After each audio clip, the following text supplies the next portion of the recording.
So with that, I introduce to you our next Adjutant General, General Rick Nash.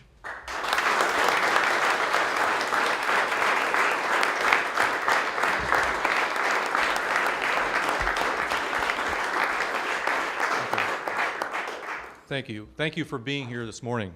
Governor Pawlenty, General Shellito, soldiers and airmen of the Minnesota National Guard, ladies and gentlemen, it's an honor and a privilege to be here today. Governor, thank you for the opportunity to lead all the citizen soldiers and airmen in Minnesota.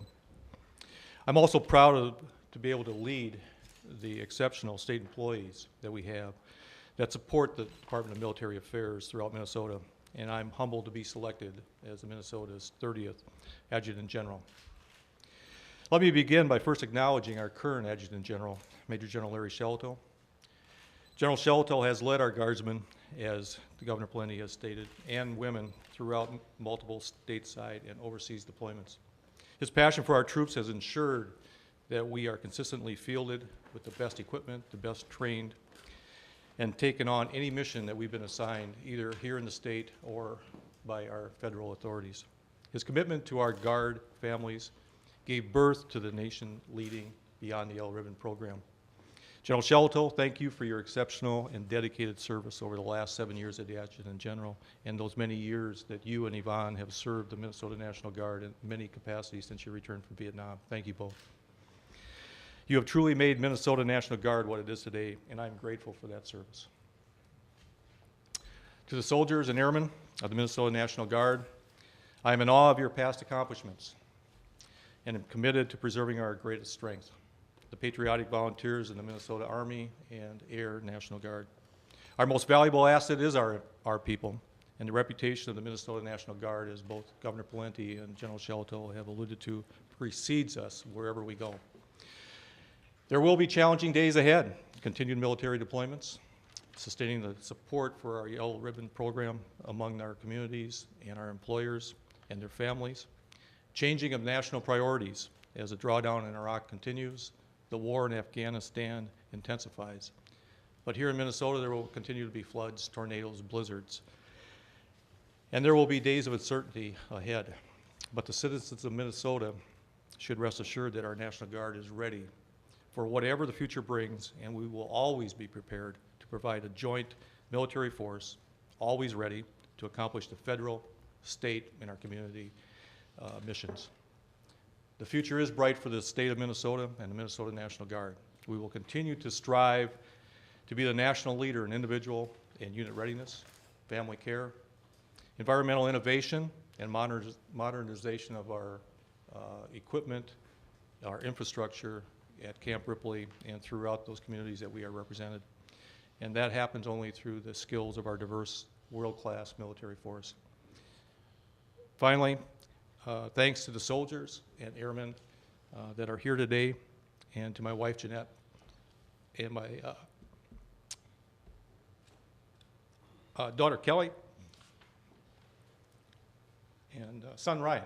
I'm not forgetting their names, just a little tough, but anyway, my daughter Kelly and son Ryan are here today, and I appreciate them being here for this event and to support again over these 37 years that I've been in the military, and they've been a great support. So again, Governor, thank you for this opportunity. It is indeed an honor to serve our state, our nation, our service members, their families, their employers throughout Minnesota, and to be associated with this great organization. And thank those individuals today that are here from the 34th Red Bull Division showing their support. I deeply appreciate you taking the time and effort on short notice to be here. So again, thank you, Governor.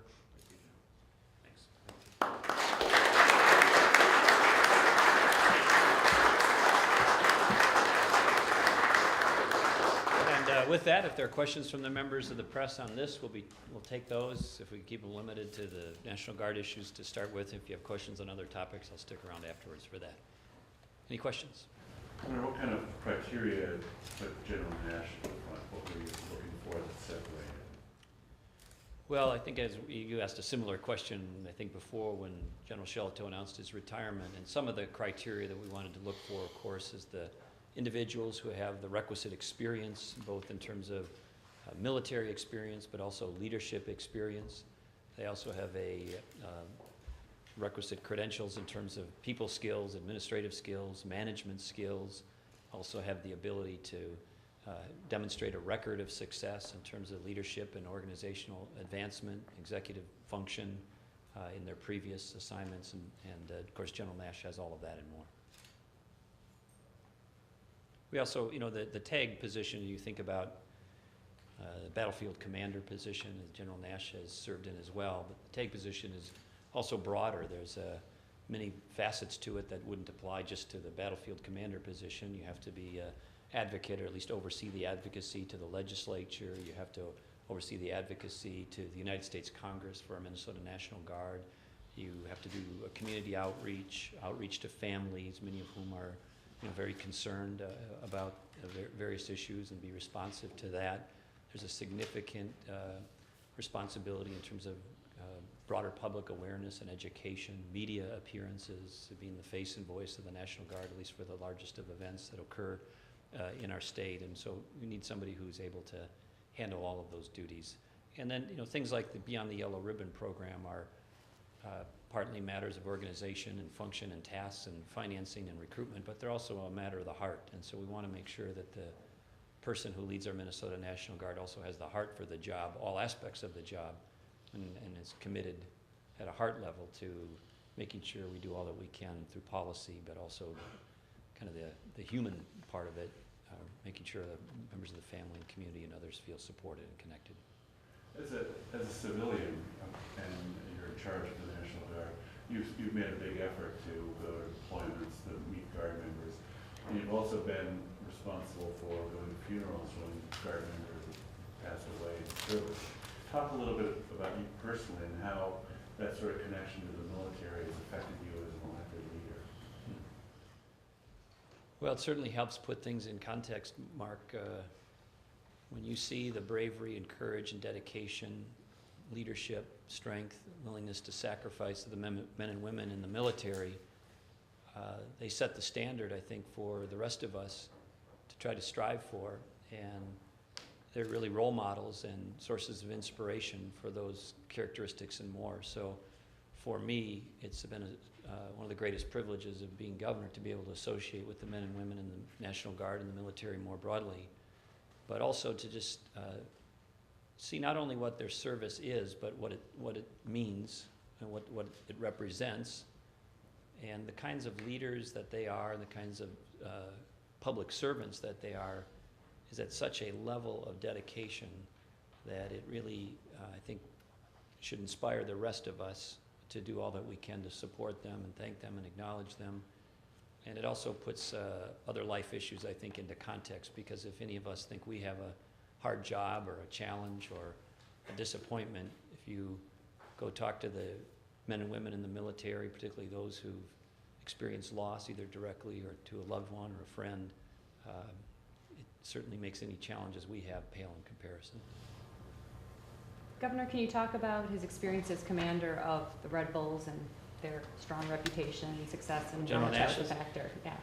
Yeah, well, the Red Bull division, of course, is a storied division. I think we're one of only 8 or so states in the country that have a division that essentially is contiguous with our state, geographically. So that's a point of great pride. And the tradition of the Red Bulls has in its lineage all the way back to the Minnesota First, which is depicted in that painting over your left shoulder, Mary. But they're very proud of their history. They're proud of the tradition, and they should be.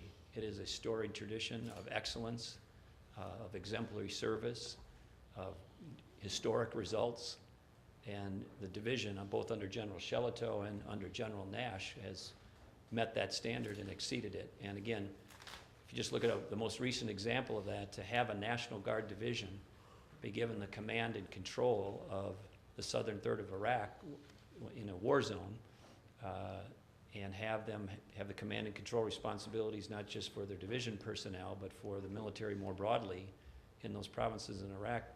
It's one of the few times that has happened since World War II, to have a National Guard division oversee elements of the broader military and have command and control of the broader military. So that is a affirmation of the excellence and excellence that the unit demonstrates, but also confidence that the national military leadership structure has in the Minnesota National Guard, and in that case, the Red Bull Division. And it's an extraordinary, historic mission, and they did it really well.